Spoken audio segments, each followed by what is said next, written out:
Chapter 9. I wanted to believe that's all there was to know. Yeah, no. It's wild how your emotions can go from 0 to 60 with one bit of information. Or lots of bits. It was a nice day. I was excited to meet my sister for lunch.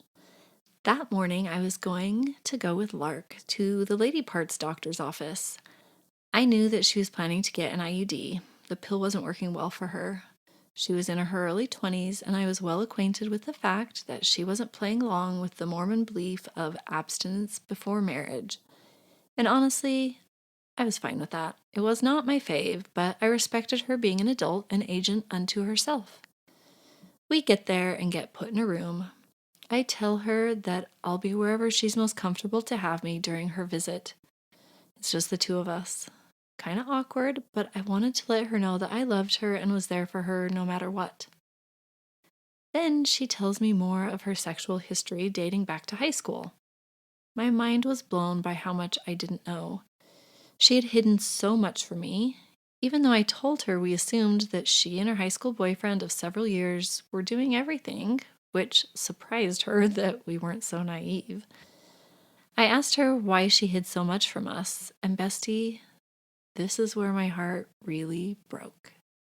You see, we'd told our kids that we would love to help them financially with undergrad, assuming they made good choices, not pissing their life away. Keep your scholarship and don't party every weekend or sleep around. In other words, have a quality educational experience. She took this to mean that she had to hide things we may not have approved of. Even though I could check her location at her boyfriend's apartment all weekend long, she didn't want to lose financial support and perhaps our love and respect, so she hid much.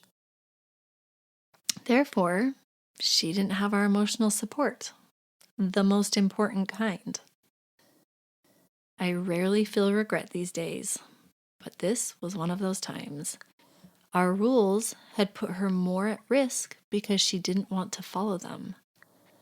I had failed her when I thought I was doing so much better, but I was still seen as judgmental and punitive. Yes, she had choices, but also I basically knew what she was up to, even though we'd never had a conversation about it.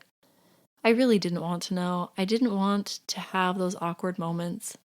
And so, for both of us to remain comfortable, we avoided the very thing that would have provided true connections and thus real comfort. It all came to a head in that white-walled, cold, tacky, uterus-postered office.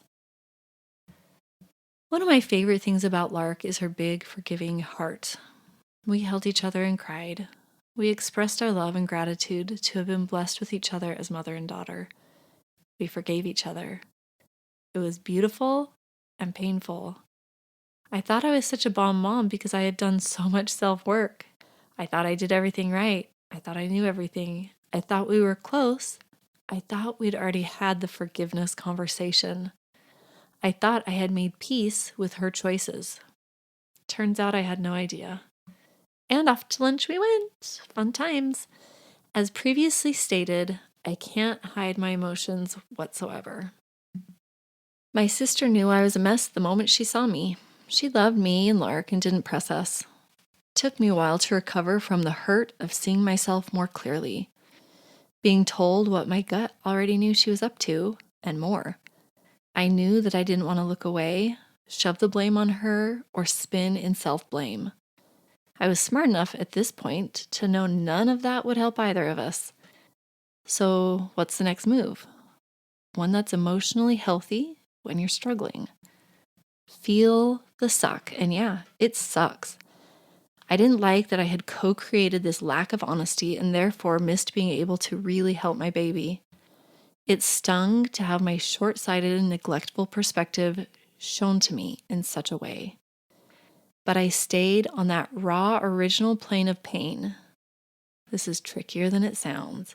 Most of us don't stay in the clean pain of it. We either blame ourselves or them, get angry, try to avoid it all, play the victim, or go to war with those we love to not feel like an idiot.